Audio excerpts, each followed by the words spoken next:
it's very important too, just to know that like there's so many of us therapists out there and we have so many avenues that we could do even outside the clinical work that we're doing. So I think it's really important to highlight that and know that for me, being able to do those other outlets allows me that energy and creativity in other areas that I wouldn't be able to do in the clinical chair. So it keeps my love and passion for clinical work when I'm able to do that work outside.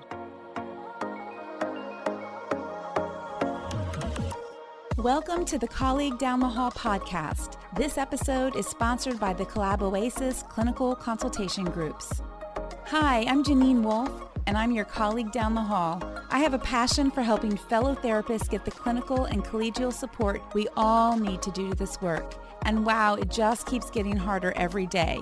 I'm the founder and facilitator of the Collab Oasis Clinical Consultation Groups. I have been a social worker for almost 30 years, and I own a successful solo online private practice. More of us than ever are practicing in solo or online practices, and we all need colleagues to process cases with, commiserate with on those really hard days, and also to celebrate our successes with. In this podcast, I'll bring you insights about trends and changes in our field and sit down with amazing therapists who are doing amazing work. We'll discuss fictionalized cases, ways to practice sustainably, and of course, there will be plenty of laughing. I love laughing with friends. I'm so glad to have you as one of my colleagues down the hall. Hello, everyone. You are listening to another episode of the Colleague Down the Hall podcast. I am your host, Janine Wolf, joined by Andrea Brognano. Andrea is a licensed mental health clinician and the group practice owner of Therapy Connection, an online mental health group practice that was established in late 2019. Therapy Connection has expanded to several states and expanded services, including in-home services in New York and New Jersey for children with disabilities. I love that. Andrea opened her second company, Achieve with Andrea, also known as AWA, in the summer of 2021. AWA has several different programs, including a membership to help therapists with their social media, hosting women's retreats and workshops, useful journals for purchase, and a course for female entrepreneurs. Andrea is passionate about mental health and how to help other entrepreneurs maintain mental wellness and be able to excel while holding a work-life balance. And today we're going to talk about the importance of continuing education to hone in on clinical skills and allow for growth as a practitioner. So welcome, Andrea. I'm so happy to be here. Thank you for having me. Yes, absolutely. I'm so happy to have you here as well.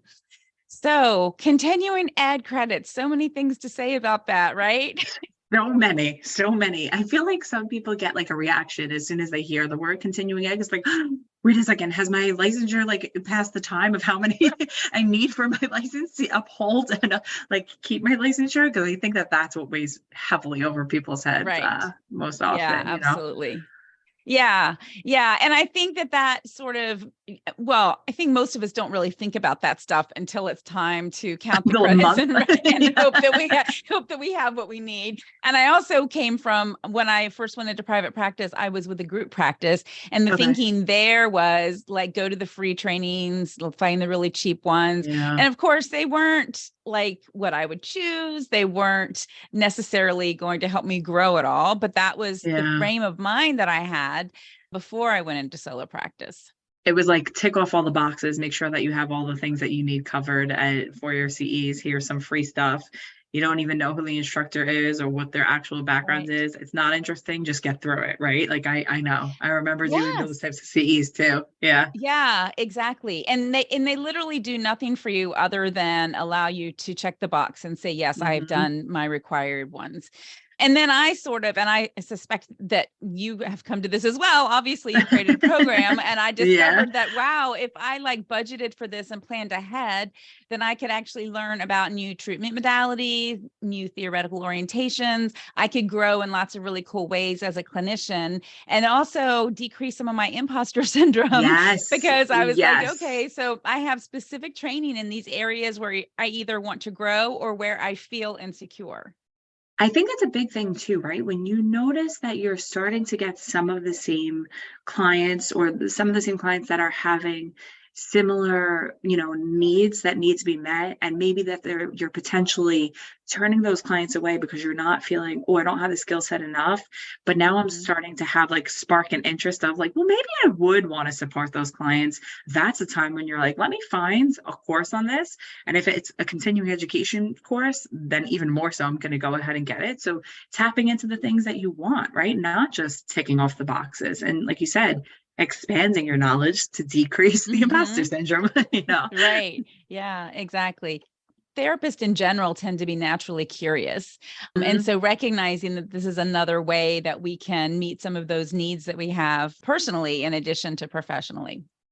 Yeah, I think that's to me what I sometimes do is I look at, different courses in different capacities and love looking at the title. I'm like, wait a second, I want to dig a little bit deeper because what is that? Because it just became really engaging for me. And then when it's something, maybe even a modality that I never thought of before, taking that continuing education is a great time to kind of figure out, is this something that I do want to do long term? Maybe have a certificate in it, or is it just something that I was interested at a time and I can use some of these skills once in a while within my practice? Right. So, Absolutely. Yeah. And of course, with my passion being clinical consultation groups, one of the things that I've seen happen over and over in the groups is that members will get exposure to something. In fact, I have one group where there was one person who was EMDR trained, and then like all the other members end up getting trained because they heard about it, they learned about it, they were hearing about how it was being used in cases.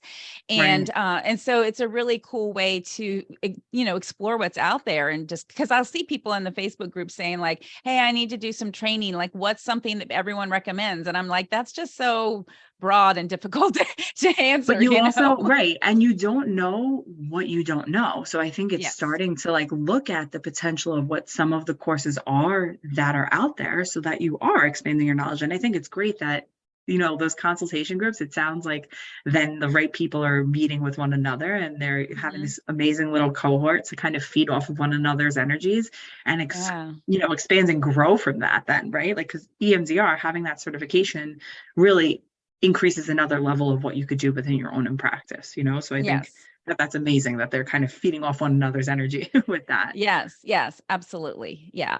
And that leads me to sort of a little pet peeve that I've been feeling I'm experiencing. Hit me with it. Right. So now we have to remember that I went to school in the 90s. So basically we were taught to like treat everything. And if a client came in that you didn't know how to treat, then you got a book. Back then there wasn't, the internet wasn't as readily available. You got a book, you figured it out, and you treated all the clients.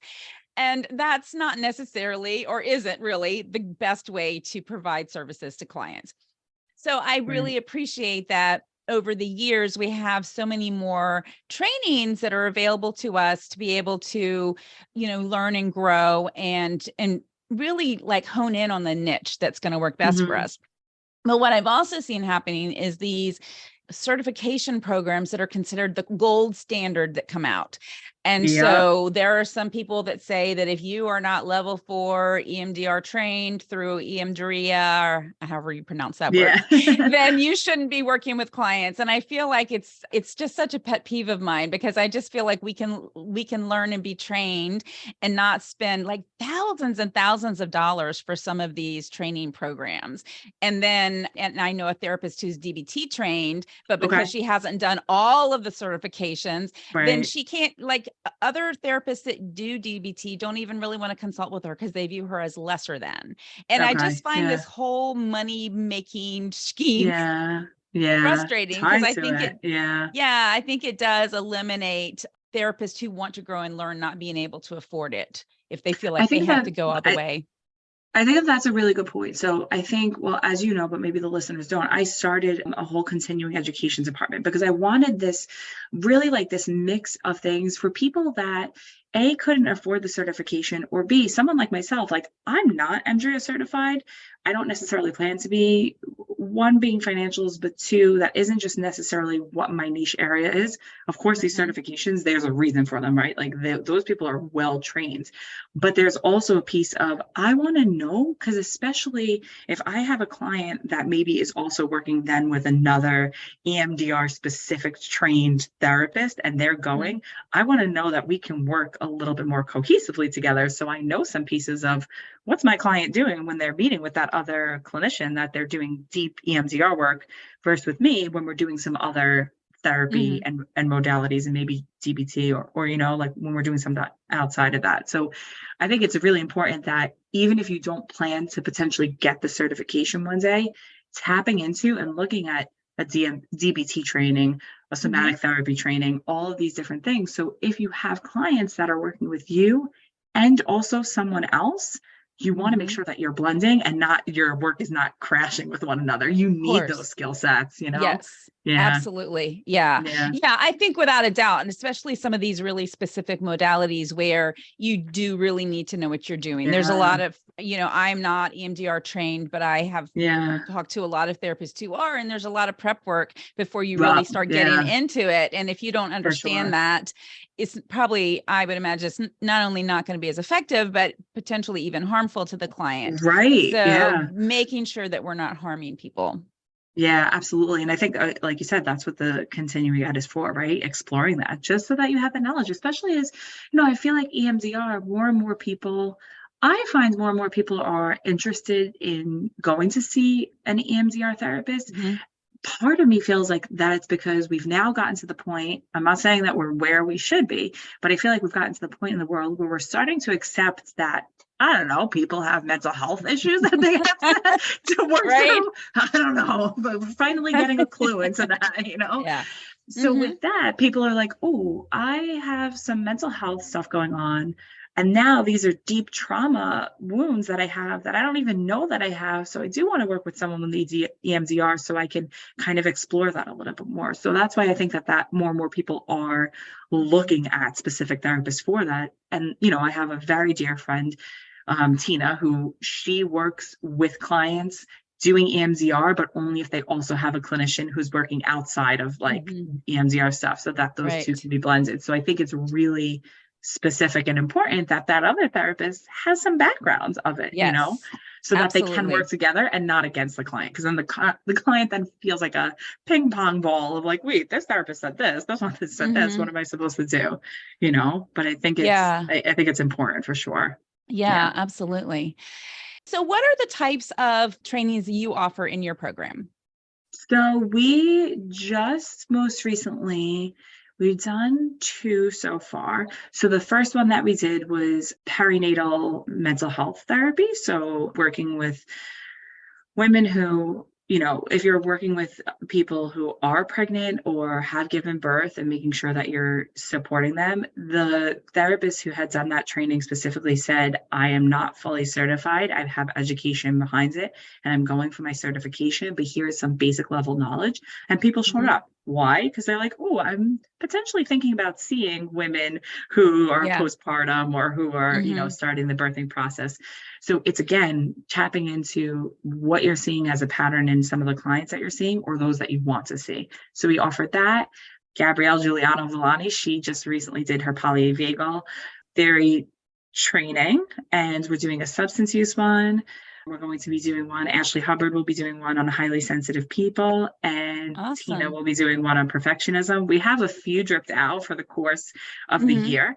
It was very, very important to me to have such a variety of topics for that reason that you and I are saying, right? Like, I want to do CEs that are interesting and not just checking off, a box or a checklist. So I also am very specific of the people that I'm getting to offer the CEs, very engaging presenters and clinicians, just because we do teach it over Zoom. So it's webinar based, not everyone's seeing one another. And it's an important piece to me in the learning process to hearing and connecting with one another, even if you can't hear or see, just even in the chat box, that connection. Yeah. Absolutely. And I think it's so important that we have a variety of CE trainings that are affordable so that we can all, like if I'm working with clients with vaginas, whether or not I want to do perimental health, Right.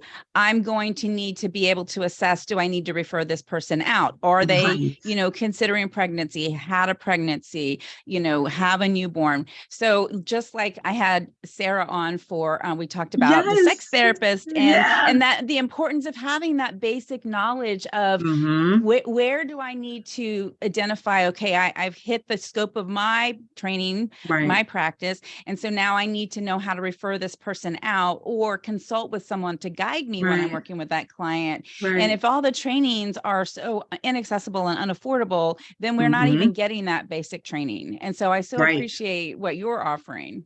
Yeah. And so on top of like taking it at a lower cost, for every 5 trainings you take with us, you get the 6th free. I know that it's not easy for us to like, pay for all these CEs that we have to, because we have to abide by our board. So I wanted to like give that option too, right? To encourage you to like look at the different ones that we have and take them. You never know what you can learn from a CE training that'll spark an idea of your growth and expansion in your clinical work, or beyond, truly. So Yeah, absolutely. And like I said earlier, I feel like therapists are naturally curious, and to be able to delve into lots of different areas, either just to make sure you're providing great services to your own clients that you're seeing now, or to kind of dip your toe in, like you said, some other area and decide, oh, maybe this is an area I want to expand into. And the beauty of private practice is that we can change and shift the clients that we're seeing, the niche that we're working with. And so there's always different directions you can go and different ways you can grow. But I appreciate that you're saying that, because I don't think that many clinicians, especially those starting out, think in that way. And I guess that is a big purpose and part of your consultation groups, right? Is like the reminder of like, let's process our own stuff that we got going on and understanding that, right? So part of that is knowing the person that I was and the therapist I was 3 years ago isn't the same one that I am right now, because I'm not the same. And so the things that I'm learning in these courses are going to help me develop who I want to be, who I want to service and support. And that's okay, right? And knowing that that's okay too. So that's a huge piece of it. Yeah, for sure. absolutely.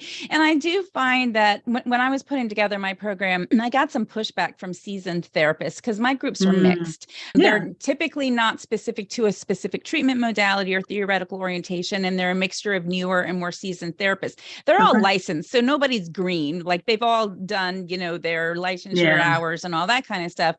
But the pushback was, I don't want to be with baby therapists. I don't want to have to feel like I'm training them. And I found that really irritating, because my experience has been, and a lot of people who supervise therapists have shared this with me as well. My experience is that they keep me excited. They're passionate. Remember those early days when you just can't wait to get in the field and there's so much to remember.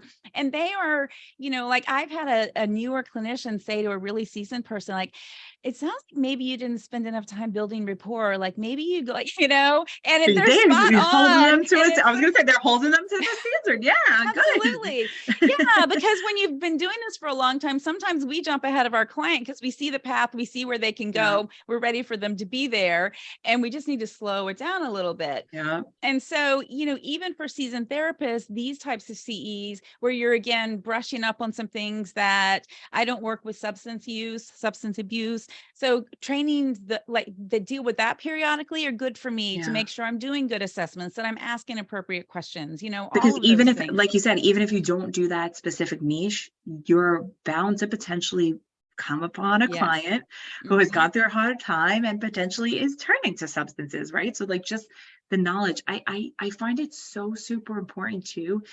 Even if you're taking a training, Gab is a great example. I've taken her training that she just did for me 2 weeks ago. I've done it probably 3 times now. I'm always still learning something new from it. Why? Because I'm not walking in the door of that CE class thinking I already know what this teacher is going to say, because they're not going to say the same thing that another instructor would have said too. So it's also ensuring that when you're walking in to these classes, or opening your laptop to these classes, right?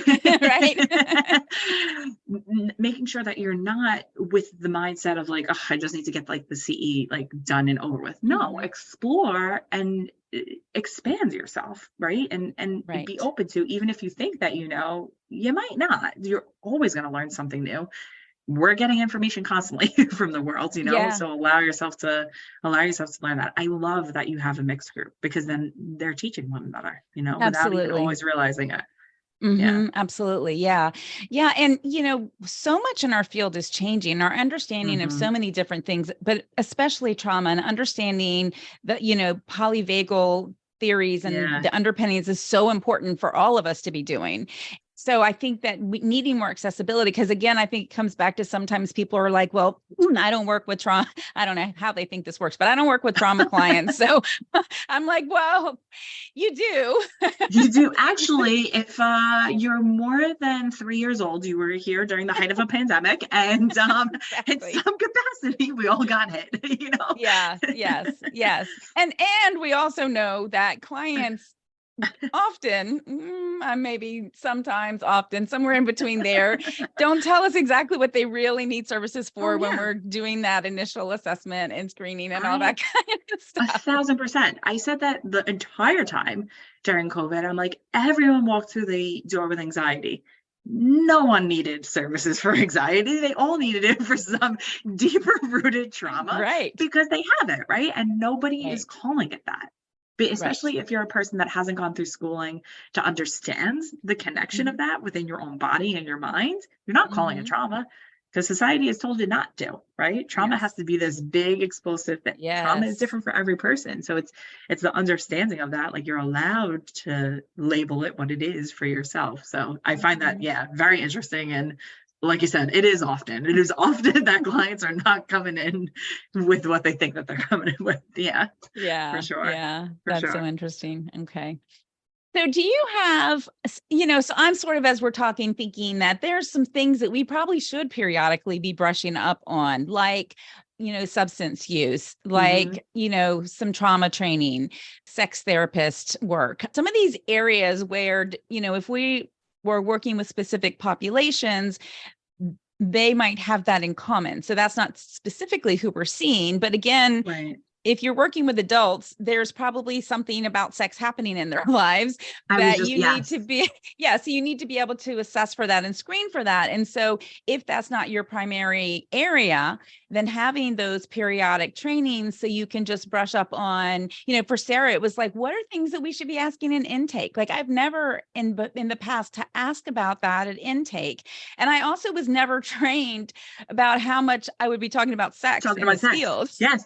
And saying it. I know, 1,000% I agree. Yeah, sex Yeah. is definitely one. I would say sex and substance use are definitely those ethics. I think most states require you to take one every time your licensure is up. So Yeah. don't just go into it as like I'm checking off a box, right? Like, Mhm. ethics also has changed over time too. Not that the background of that will change, but our world has changed. So people Yes. get hit with new scenarios all the time of, what is this Yes. ethical situation that I'm in now? You know, it's the world that we're in now is very different than many years Mhm. ago when they first put out our code of ethics, whatever that one is for you, you know? Yes. So Yes. keeping up with that for sure. Yeah. Yeah. Yeah, and you're right. The complications from having, our world digital and all the accessibility we have, there's so many more, and we have these come up all the time in my groups. There's so many more ethical conundrums and things where you come up against the law says, okay, your client moved to another state, you're not licensed there, so you can't see them, but they've just called you in crisis. Right. And like, are you going to say, no, I can't talk to you, Right. you're in crisis? I Because our know. ethics say we need to provide support for To that support client, them. right? Hmm.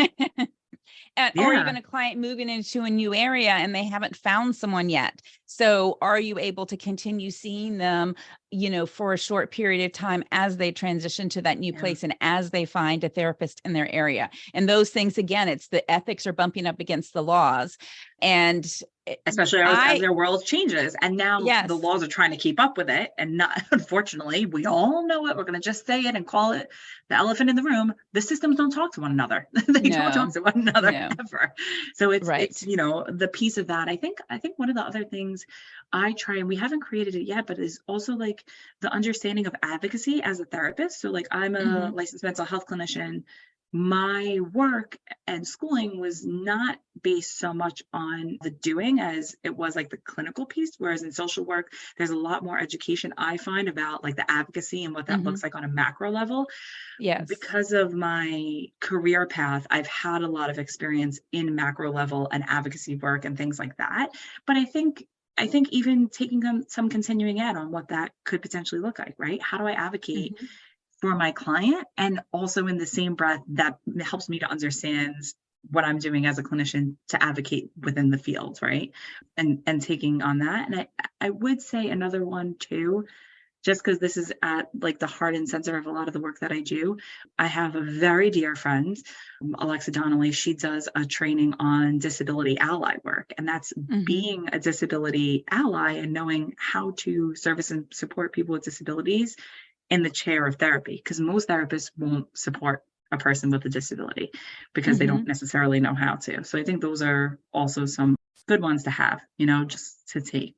That could be different than what you're usually taking, Absolutely. Yeah. And LGBTQ trainings, again, trying to determine if you can continue working with this person who's now revealed an aspect of their selves or their lives that you weren't aware of. Can you continue with some consultation maybe from someone else, or do you need to refer out with those clients? Yeah, I think that's an excellent point, like making sure that you have the knowledge, and I think it's also too the reminder of like, as clinicians, again, we don't know all the things. So allowing ourselves to know, because even as you said that, I'm like, oh my gosh, you're right. Like that is a training that is super important. And especially like the time period of when you and I are recording this, like it's important to, it's important to know that it goes with the layer of advocacy too. So I fully agree with that. There's a multitude, it's a perfect thing to like just brain dump as a therapist. Like, what are all the things that have come up in different sessions that I don't have knowledge on, right? That'll help guide. I'm big on brain dumping. I think that'll help guide you to finding the CEs that are going to be not just the ones that you take, but the ones that you're going to be passionate about sitting in the room for. Yeah, absolutely. Because I think we've all been to a training where we kind of phoned it in and we were just like, not really paying attention because we're not interested. But if we go in with the perspective of, I'm gonna grow a little bit today, no matter what, I just need to pay attention and be open to learning. Right. Not just check the box. Not just play it in the background while I'm doing the dishes. Yeah. Right. Yeah. No, yeah. I think that's for sure. Just being open. Yeah. Yeah. And I think having remote trainings is so helpful because we can do those so much easier. We can do them in the evenings. Some of them are self-paced, some of them are live, but they might have a recording later. And so we have so many different ways that we can access it. And in the past, there were trainings that you had to go to another state potentially to be able to access that. So not only do you have the cost of the training, but then you have travel, hotel, meals, all that kind of stuff that really makes it so much more expensive. Yeah, absolutely. And the one thing I could encourage too is like, also if you're really excited and this topic is something that you're like, wow, like, yeah, I would want to teach on this and I would want to teach on that. And I'm knowledgeable on this. Become a continuing ed provider.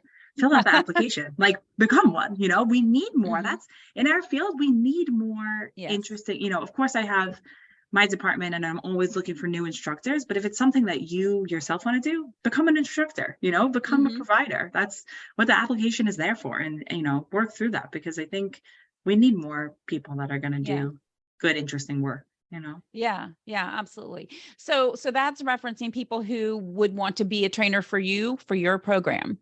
So yeah, I'm always looking for new instructors. If you have knowledge or background and you want to, I'm always hiring, but I'm also, if you want to do that on your own and maybe have your own, you can also complete an application. I have a course of how to do that.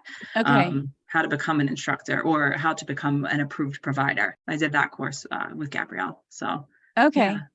I Oh, think it's like great. it's very important too, just to know that like there's so many of us therapists out there and we have so many avenues that we could do even outside the clinical work that we're doing. So I think it's really Hmm. important to highlight that and know that for me, being able to do those all the other outlets allows me that energy and creativity in other areas that I wouldn't be able to do in the clinical chair. So it Hmm. keeps my love and Absolutely. passion for clinical work when I'm able to do that work outside, you know? Absolutely. Yeah. And I think the one-on-one work that we do or one to small groups that we do Right. is exhausting. And most of us, I mean, I probably eat these words one day, but I don't imagine myself, as I grow other aspects of my, other businesses that I won't Yeah. still see clients. Maybe I will get to that point one day, but I Yeah. enjoy that. But I see fewer clients and I Right. enjoy them more. And it, Right. Exactly though. Yeah. yeah. It keeps that energy in that space to be able to enjoy doing that work still because you're filling that other need in other areas. So yeah, I Mhm, highly encourage people if you want to teach. My door is open, always open, looking for new instructors. If you want to do your own thing, definitely mhm. complete the application and the course will help you from start Okay. to finish. We give templates and everything of how to fill it out. Okay. You just got to fill it out. So So is yeah. that pretty extensive trying to get that done? Is that Yeah. I I'm not gonna lie. for You the know what it is? Thriving Therapist Summit that yeah, trying to get it all done was a You saw, five-person full-time job. yeah, like you saw that table. That was like that for anybody that like whatever whoever's listening, definitely looking at the picture of us like before the Thriving Therapist retreat in Costa Rica, sitting at a table. It was what, 6 of us sitting around the table doing last minute. I mean, it's making sure every T is crossed, I is dotted, and it's like the little pieces that are Mhm. going to impact the progress of the application and how soon the turnaround time is. It's tedious. It's not impossible, but it's tedious. And that's why Gab and I were like, let's create a course to help people do this. And we have templates in it there and everything Okay, to that's take great. off the extra load of all of that because it Yeah, could be yeah. heavy, some heavy lifting. Sure, sure. Yeah. And you also then have to apply for all the different licensing types, right?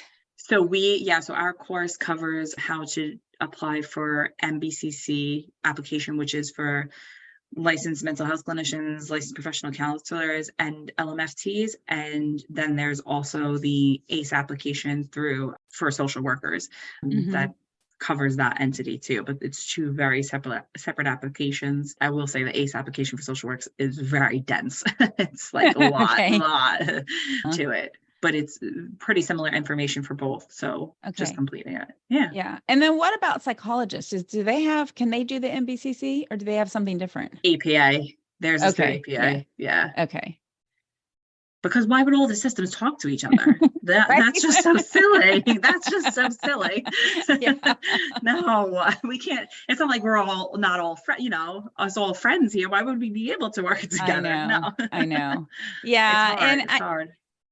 And sometimes we get pitted against each other. As a Yeah. social worker, I've gotten shade from people I don't even know about something will come up and they'll be like, well, social workers prevent, LPCs from being able to work with Medicare clients. And I'm like, well, no, we're not preventing you. I mean, I actually had a whole debate with this one woman. I was like, how are we preventing you? Because if we are, I'd like to know that because I'd like to do some advocacy No, it's within. literally our board. It's our Right, I board that know. prevents us. And yeah, like said, you're not approved, but I'm not fighting against you. And so it's like we pit Yeah, ourselves up against each I other, but know. really we all are trying to accomplish the same thing, Mm-hmm. and we just need Mm-hmm. to embrace that there's differences in our training, but ultimately we all are still trying to do the same thing, That's why help it's other so people. I'm waiting for the social worker application approval myself for my department because I want that specifically, that example that you're saying. I want both professions in the same room because we are at the end Yes. of the day there for the client. I want everybody in the same room Hmm. getting this education and being able to understand like the backgrounds of that and how we can work together and do the same work, similar work, with the clients that we're serving. So yeah, that's exactly it. So we don't need to be pitted against one another or pit each Right. other against each other. Exactly. Yeah. Yeah. Yeah. So many areas for growth here in our field. Oh, there always is. That's why we got to continue that education, because there always is. That's right. That's right. That's right. Okay. So is there anything else you wanted to be sure you shared today about continuing ed, or any that you also do some social media support for clients? Yes, I do. So for clinicians and coaches that are looking to grow, I have a social media membership. That's the thing. I have a lot of different things, and people are like, "What's going on?" I have a social media membership because I think it's really important. They don't they don't teach us in school how to be business owners, and a part of that is just Not at all. showing up on social media. And I'm big on being authentically yourself. That's going to shine through for your clients, and they're going to want to work with you. Again, we're not in the same day and age that we were many years ago. I'm sure 50 years ago, if we even spoke about social media, that we would be looked at like, oh my gosh, like, well, what are you doing? Clients can't know your life. We're now in a day Yes. and age that like clients know we're human on the other side, and Yes. it's okay to show that authenticity around that. Not necessarily everything, but being open and honest about it. Clients want to see that. They want to know who their clinician is. So I kind of teach clients with the therapists how to show up online, giving them prompts for each day of what to say on social media, how to engage, reels prompts, and that. So it's fun. It's the fun side of stuff. I make social media fun. Yeah, and marketing can feel really scary, but when you make it fun, that's so much easier. And I know for myself, I haven't updated my website in a long, long time because I haven't really had room to take on new clients. But I work with women with ADHD. Okay.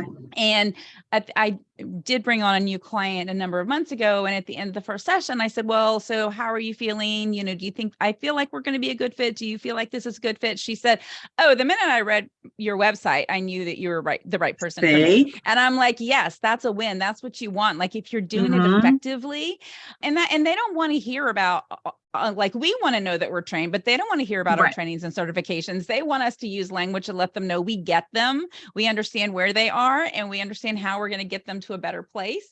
And 1,000%. Yeah. They don't want to know about our alphabet soup. That's all the letters are, all of our certificates. They don't want to know. They want to show up and be human, and they want to see the human side of us for sure. Yeah, absolutely. And I know too, when I was I moved in 2019, I went fully online.